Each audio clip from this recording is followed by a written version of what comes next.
For over 1,000 years, the truth has been buried under layers of myth and the carefully constructed lies of the survivors.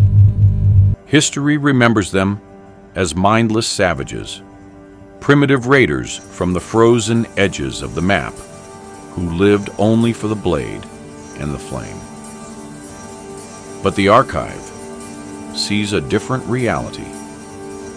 Before we declassify the first evidence file and reveal the technical truth behind the legend, make sure you are subscribed to the archives. Our investigation into these forgotten dossiers is only beginning, and the deeper we go, the darker the truth becomes. In the summer of 793, the medieval world experienced a total system shock. A predator civilization emerged from the northern shadows, appearing not just with iron, but with a technology that shattered every known rule of engagement. On a quiet morning at the Lindisfarne monastery, the monks looked out at the horizon and saw something that shouldn't have been possible. They didn't see a fleet. They saw a ghost. The Viking expansion wasn't just a series of random attacks. It was a cold, calculated campaign executed by the world's first elite engineers of terror. At Lindisfarne, they didn't just take the gold. They took the peace of the Western world. This was a stress test. The Vikings were looking for weaknesses in the European defense system, and they found them. They realized that the kingdoms of man were slow, divided, and trapped by their own traditions. While the world prayed for protection, the Vikings were already calculating the cost of the next strike. To understand the predator, we must analyze their primary weapon. Evidence file: the Longship. Standard medieval ships were heavy and deep-hulled, bound to the coast. But Viking engineers hacked naval architecture. They used a clinker-built system, overlapping oak planks that allowed the hull to flex like a living creature. This gave their ships the impossible ability to survive the crushing waves of the Atlantic, yet maintain a draft of only 36 inches.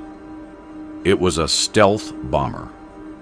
They could sail across an ocean and then turn directly into a shallow river, striking the heart of a city before a single alarm could be raised. They were invisible, they were fast, and they were everywhere. But speed is useless if you are lost in the fog. How did these men navigate the open North Atlantic without a compass? The archive calls it technical innovation.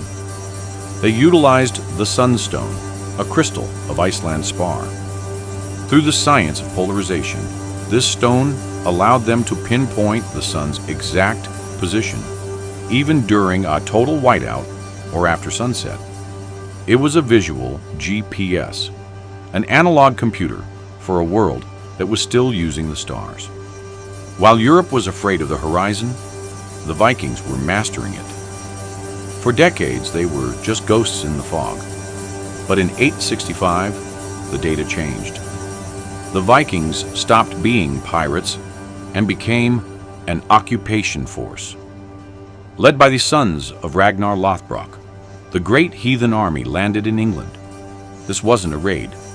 It was a total system override. They didn't want your gold anymore. They wanted your land. One by one, the kingdoms fell.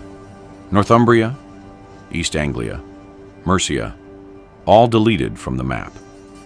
The Viking predator had evolved.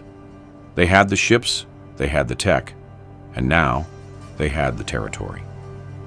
The rise was complete. But as they settled into the land they conquered, a new mystery began to emerge. A mystery that would lead them to the edge of the known world and into the arms of an empire they couldn't yet imagine. The archive never sleeps. Part 2 is coming.